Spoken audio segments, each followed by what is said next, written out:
Welcome into Cooking with Margie. I'm Eric Stafford. This is Margie Mansure, and we are here actually at Margie's. We're at Margie's place this time, and we're going to be working on some deer meat.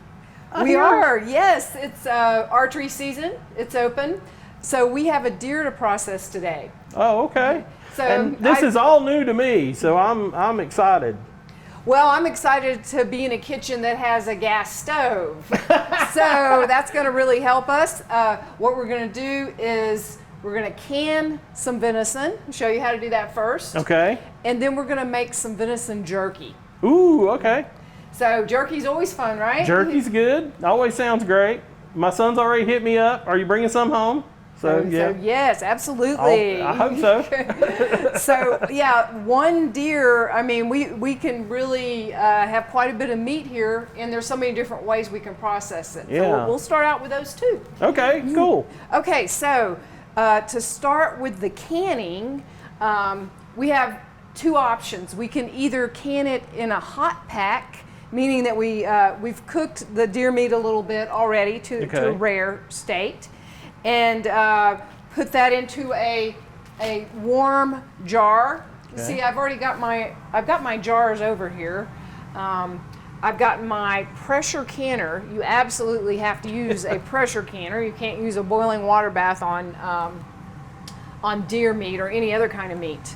Okay. So I've got that here. You can see I've got about 3 inches of water down at the bottom. They're all on a rack, my jars are, and they're just kind of simmering here. Okay. Okay, so so the raw pack, why don't we just start with that? What I did was, we've got you can see the meat's cubed up. Yeah, it's cubed. So you could have strips or cubes or however you like it. And I just packed as much as I could in this jar. So we have a ball jar, or you have to have a mason jar, an approved jar for canning, right? Okay. So we want to wipe the lid clean, and we have some clean, we have the lids, and you cannot reuse these. So these are new lids. Yeah. However, you can reuse the ring. These rings. Thank you. I was trying to think of the name. So I'm going to just put that to where it's just finger tight, right? Oh, okay. Not extremely tight. And this is not hot, so I'm going to go ahead and just put that here, hold a place in my canner. Okay. Oh, I knocked those over. So we had some shifting. we did. So I think I'll go ahead and grab this one. And so this can be my hot pack. Okay. So isn't that cool? That is cool to have that Yeah. little jar helper. I need all the help I can get, right? Just take advantage of it. She says that, but So, you know. it's very true. Okay, so I'm just gonna pack that in. So we want 1 inch of head space. Okay. It's important for us to have that so that the air can go out of the jar, and it's kind of an anaerobic environment. It doesn't have oxygen in it at the end, and then it will seal. Okay, so maybe I'll push that in a little bit with my magic wand. And is it common to can meat? Because I had never really known anybody that canned it. It is new amongst to me. the hunting community, I think. People, I think the advantage of it is if let's say your power goes out, and it's happened to all of us, Oh yeah.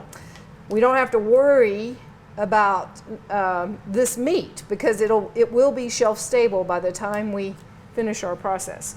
Sweet. Okay, so that looks pretty good, about 1 inch from the top. And so with this, I'm going to add, you could add broth, but I'm going to add just a little bit of, maybe what I'll do is take this over here and add just a little bit of hot water. Yeah, see, that just goes right down in there to fill that in. Now I'm thinking what's going to happen is this jar, the hot pack, So the meat is already shrunk down some. Yeah. So it loses some water, and then we've put more water in the jar. So this is going to be nicer. It'll be a nicer product at the end, right? Yeah. Because it'll be more full than the raw pack. Yeah. But we will see. We will see how that goes. And so again, I'm going to just wipe that rim and put my lid on and do that same thing. Just finger tight. Okay, and that's not extremely hot.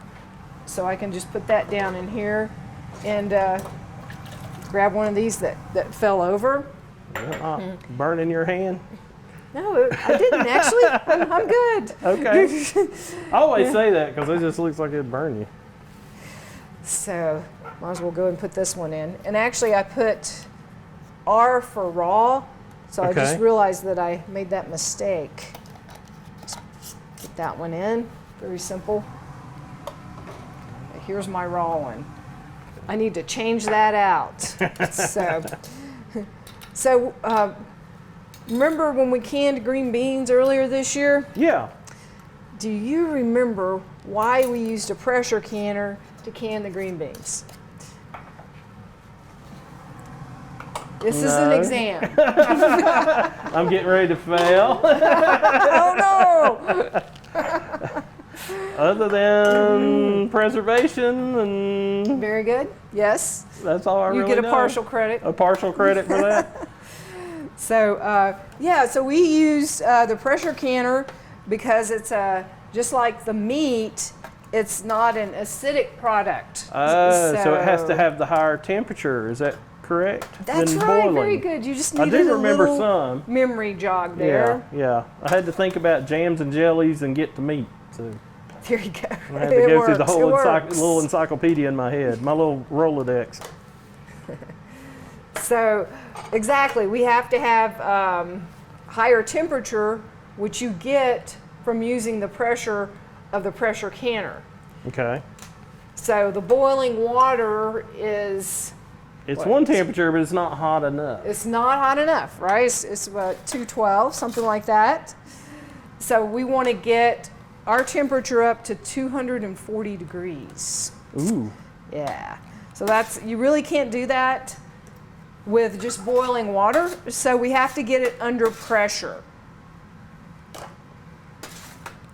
And it's interesting because water boils at a different temperature based on your altitude. Okay. So we have to really pay attention to what our altitude is. And we're higher up because we're in Watauga County. We're in right now. Watauga, right? So we have to look at our little chart to know exactly what pressure we should use, depending on what our altitude is. Okay, stupid question time. No stupid questions. Okay, you've got one that's pre-cooked, and then you've got one that's raw. Why is? I mean, because it's going to cook it at 240 degrees, of course. It is, yes. So, but, and you've marked the cans as well.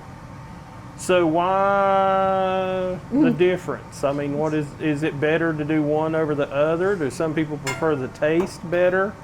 Well, I one over guess the other? that's it's kind of like we're doing a scientific experiment, Eric. Oh, okay. Well, this is the food gonna lab. We see. are here in the food lab. Food lab. That's what it says on the door. We're in the other place that we go to. Yeah, It says we should food change lab. that. That sounds so sterile, doesn't it? I know, but it sounds experimental. It kitchen. sounds kind of cool. Experimental. We're at the food lab.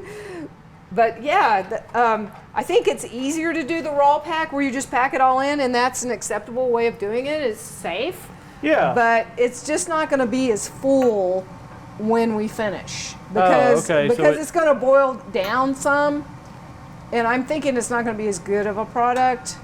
But we'll just take a look at it when we finish, right? And we'll find out. So when I go down with this little wand, it lets out some air bubbles, and that might change my amount of head space. So that's why I want to do that. I want 1 inch, like I said, head space, which I'm pretty sure I got about 1 inch.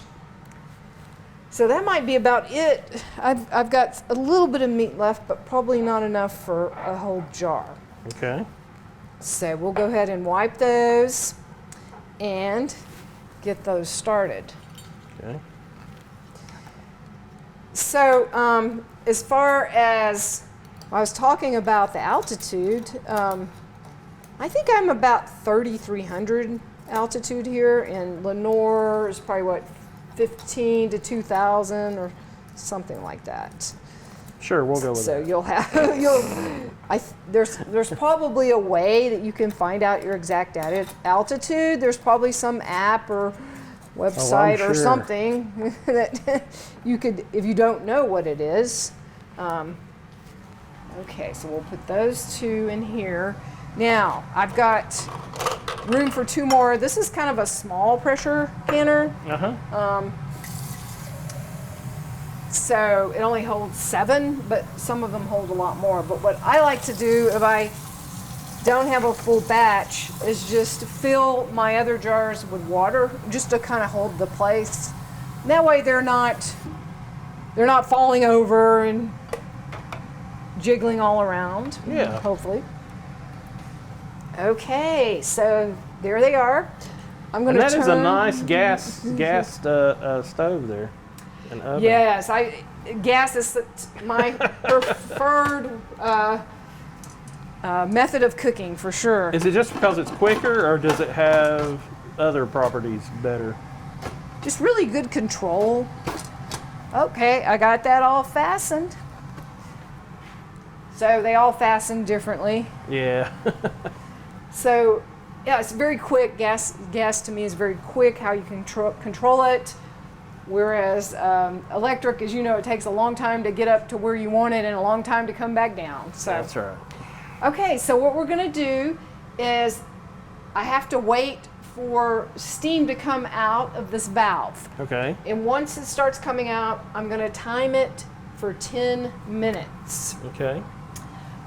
This is a weighted pressure canner, weighted gauge. And so I have a 15-pound weight and a 10-pound weight. So since I am at a higher altitude, I'm going to use the 15-pound weight. Okay. I believe it's anything over 1,000. Yes, anything over 1,000 altitude. So that would be Caldwell County, certainly in all of Watauga. You're going to use a 15-pound weight Okay. for green beans, meats of any kind. Yeah. Now then you might have a dial gauge. That's a different type of canner, and so you would need to, if you were under 2,000 feet. So Caldwell County would probably be 11 pounds of pressure. Yeah. But then here it would be 12 pounds of pressure. Oh, okay. That we would. And that actually would be a gauge that you can really see. Yeah, it you come can see up. it come up and see some numbers. Exactly. You just got the So- shake weight. Yeah, we got to wait until our. Yeah, we'll show that in a little bit once that gets to shaking. It makes a lot of That's noise. the kind my parents had growing up, so that's the kind I remember. It was shake weight. Right. No nap taking with that. No. All right. So- So we're gonna wait until that starts venting, and I'll time it like I said, and yeah, I guess I'll get started making jerky. All right. All right. So now we're gonna make some jerky. All right. So I have these strips that have been cut against the grain. They're about a 1/4 inch thick. And I have a marinade here. They're marinating in a concoction made from Worcestershire sauce. You can smell that. Yes, you can smell it.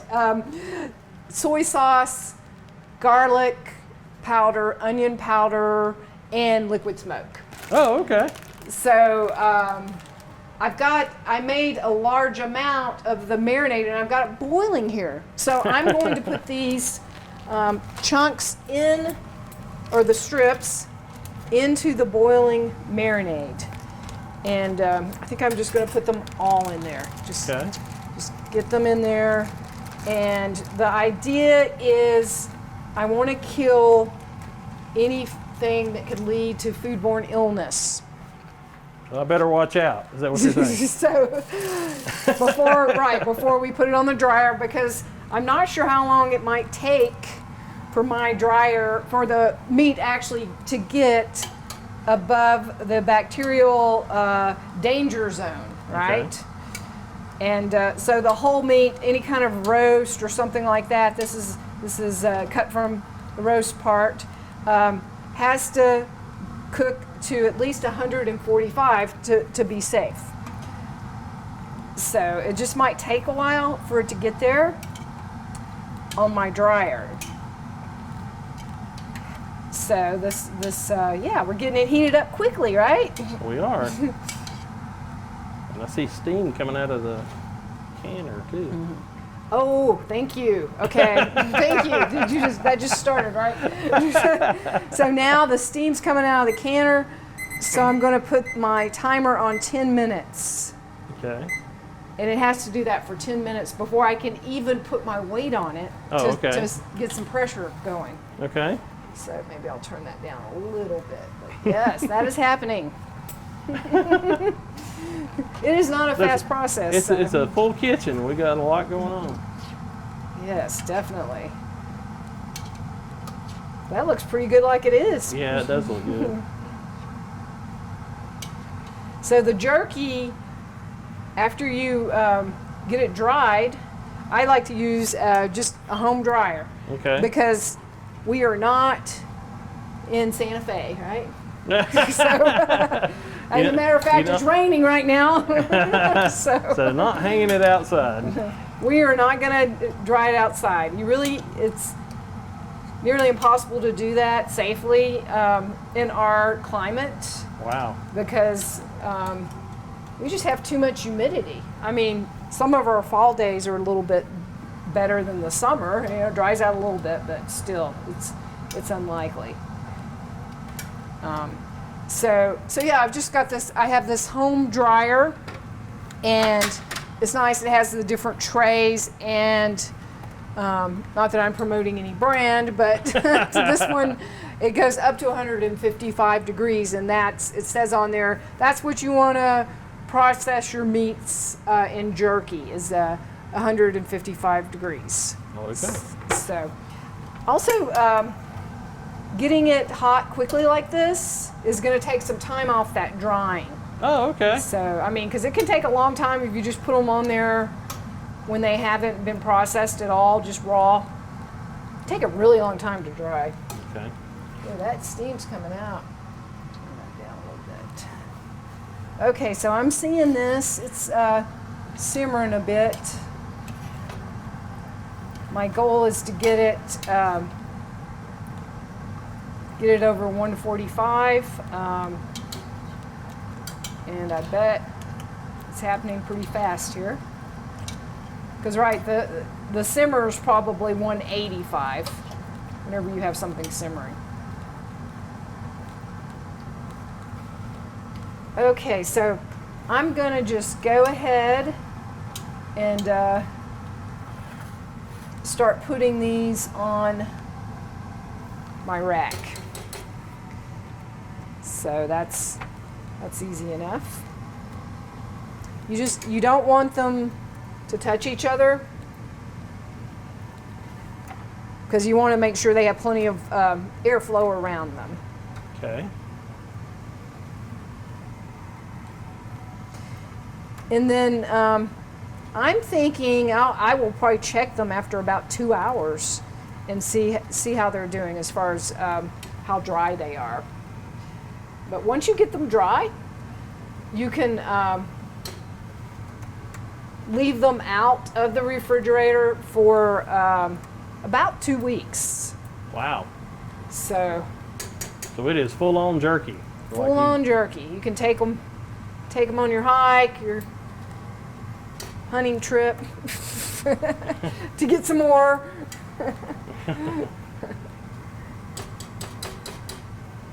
All right, Eric, here it is. The jerky's ready. It only took a couple hours. And I've already sampled some, so it's really good. See how small they get, because these trays were pretty full. Yeah, it was a big piece, so it really shrunk it down. So yeah, I guess that's what happens. It shows you there's quite a bit of moisture in those mussels. And so I'm just going to let this cool a little bit. And then, like I said before, I could just put it in a plastic bag. It's dry enough, it's brittle enough to where very little moisture content. We could leave it out for up to a couple of weeks. Yeah, yeah. Or if you wanted to keep it longer, you could put it in the refrigerator, and it would last even longer than that. But it's not tough. It's dry, but it's not tough. So that's what's was surprising to me when I tasted it. Yeah, it's got a really nice flavor with all the spicing we put in the marinade. So yes, that's a great way. That's a success. I'm sure that you could share that as a snack and people would be happy. Yeah. Now, the other thing is, so our pressure was up for 1 hour and 15 minutes. And then after we turned the heat off, it takes a really long time for it to come down. But I can tell that it's down because this little red thing came down and no steam was escaping from my valve here. Okay, right? so we're good to pressure, go. pressure is equalized. So now we're gonna try to open that up. Kind of put that away from you because it's a lot of steam there. That's okay. And I'm gonna grab. I have this is really handy to grab this with. So wow, that looks good. It doesn't look like we lost much liquid, so I was able to keep the pressure pretty constant. Whenever you lose liquid, that's an indication that you might not have had constant pressure. There's the raw pack. That doesn't look bad either. There's a little on the top that's not quite covered with the liquid, but yeah. Actually, it has more in it than I thought. I would have thought it would shrunk down. You can see how it's still boiling in the container. Yeah. Look at that. It's That's really cool. hot, right? Yeah, it's hot. You know it's hot. So it should start pop. At some point it'll go pop. Yeah. That's our hope. And then it has sealed. That's another raw one, which raw pack, which turned out, like I said, the water's a little bit lower, but not that much compared to where I did the hot pack, where I cooked it. Yeah, and it is still at a time. bubbling. It is really bubbling. So I want to leave this here for about 12 hours. Hopefully it will seal within a couple of hours. If it doesn't seal within 4 hours, I would just put that back, put it in the refrigerator, and go ahead and use that. Yeah. Or you could freeze it. You could do either one. All right. All right. Well, thanks for joining me today. Well, thanks, and thanks for going over all this deer stuff. I really appreciate Eddie coming in, and I appreciate going through all this because I've never canned meat. This is new to me, so I think this is a really cool show. It's always good to develop a new skill, isn't it? Well, yeah, that's always good to learn things. It so, is. Sweet. It is. So, thanks for joining us.